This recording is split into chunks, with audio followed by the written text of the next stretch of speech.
तुर्की में सोमवार को आए भूकंप ने तबाही मचाई, लेकिन उसके बाद आ रहे आफ्टर शॉक्स ने लोगों में और भी ज्यादा दहशत पैदा कर दी है।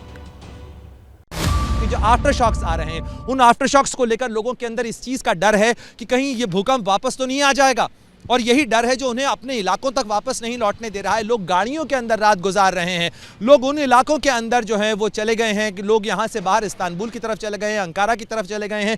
जिनके घर परिवार के लोग थे वो उन इलाकों के अंदर गए हैं, कम से कम जहां उन्हें इस चीज़ का डर ना हो। यहाँ से अधिकतर लोग जा चुके हैं, शहर लगभग खाली से वीरान से नज़र आ रहे हैं। तो ये कुछ तस्वीर है फिलहाल जो यहाँ से नज़र आ रही है। मैं खैरामान मराश के अंदर हूँ और हम इस्तांबुल से जब चले थे तो इस इलाके की तरफ, खास तौर पर जो भूकंप प्रभावित इलाका है उस इलाके की तरफ बढ़ते हुए लगातार इस तरीके की तस्वीरें जो है वो नज़र आ रही हैं। लोगों के चेहरे पर इसका दर्द नज़र आ रहा है, लोगों के आंसू नहीं थम रहे हैं। लोग अभी भी, खास तौर पर जिन इलाकों के अंदर, जिन इमारतों के अंदर रेस्क्यू ऑपरेशन चल रहा है, वहाँ पर जिनके भी घर थे, जिनके भी परिवार वाले उसके अंदर रहे होंगे, वो लोग अभी भी उन इमारतों के पास बैठे हुए हैं। उन्हीं के पास एक तरीके से उन्होंने अपना घर बना लिया है और वो तब तक उस जगह को नहीं छोड़ना चाहते हैं जब तक कि एक ज़रा सी भी सांस की आस बाकी है। उन्हें लगता है कि शायद कोई चमत्कार हो जाए, शायद रेस्क्यू ऑपरेशन के दौरान कोई ऐसी चीज़ हो जाए जिसके कारण जो बचाव कर्मी हैं उन्हें उनके परिवार का व्यक्ति अंदर से निकाल के वो ले आए। फ्रीडम ऐप से सीखकर हार्डवेयर की दुकान रखी है क्या?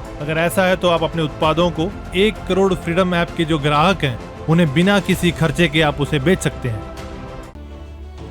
एबीपी न्यूज के रिपोर्टर प्रणय उपाध्याय मरास में एक सोसाइटी में भी पहुंचे जहां 3 मंजिला इमारत के नीचे अभी भी कुछ लोग फंसे हुए हैं।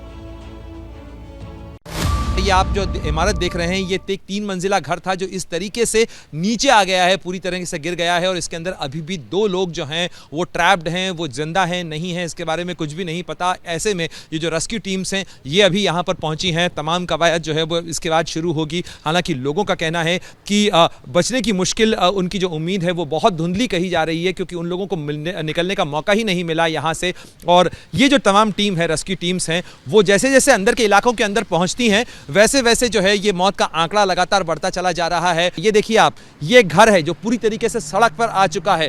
यहाँ पर आप देख सकते हैं कि घर के जो 2 फ्लोर थे वो पूरी तरीके से यहाँ पर नीचे हैं, यानी आप इस हाइट के ऊपर आप देख सकते हैं ये घर का जो है ये पहली मंजिल है और ये दूसरी मंजिल है। ये घर का सामान जो है ये इस तरीके से यहाँ पर बिखरा पड़ा हुआ है। यहाँ पर जो तमाम सामान है वो सड़कों पर आ गया है। ये घर इस तरीके से यहाँ पर सड़क पर नीचे आया और आप सोचिए कि चंद मिनट लगे होंगे। इस घर के अंदर भी बताया जाता है कि इस घर के अंदर भी करीब 3 लोग जो थे वो ट्रैप्ड थे, वो नहीं निकल पाए। और यहाँ की सड़कों पर आप चलते चले जाइए, इस रास्ते पर चलते चले जाइए। यह मराश का जो अजरबैजान बुलेवर्ड है वो उसका ये पूरा इलाका है और इस पूरी सड़क तक जहाँ तक मेरी नज़र जा रही है मुझे इस तरीके के गिरे हुए मकानों की पूरी कतार नज़र आ रही है आगे तक। और इस मकान को भी देखिए आप, इस मकान के अंदर जो तमाम सामान है, फ्रिज यहाँ पर पड़ा हुआ है और इस फ्रिज का दरवाजा जो है वो इतनी दूरी के ऊपर वहां पर गिरा। तुर्की के शहरी इलाकों में बने अपार्टमेंट्स तबाह हो चुके हैं। अपार्टमेंट्स में ऊपर की मंजिल जमीन पर आ चुकी है। चारों तरफ सन्नाटा ही सन्नाटा नजर आ रहा है। इस वक्त हम खैरामान मराश में हैं और इस इलाके में ये जो तमाम अपार्टमेंट्स हैं ये अब वीरान और उजड़े हुए। यहाँ पर ये डोर सिक्योरिटी सिस्टम लगा हुआ था।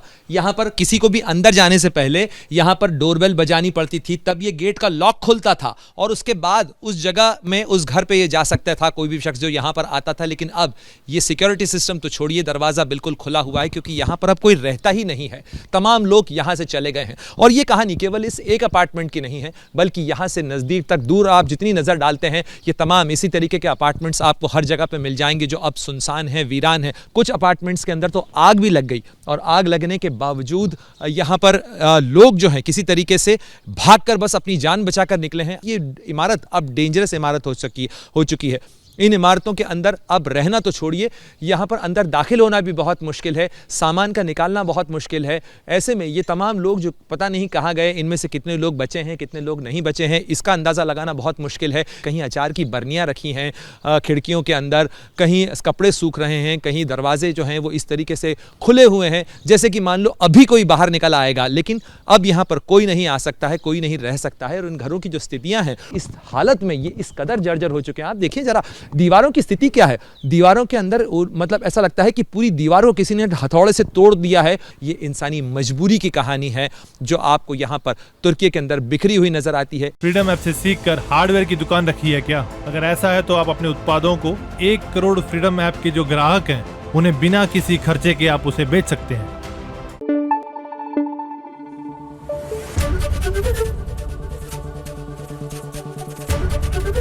एबीपी न्यूज आपको रखे आगे।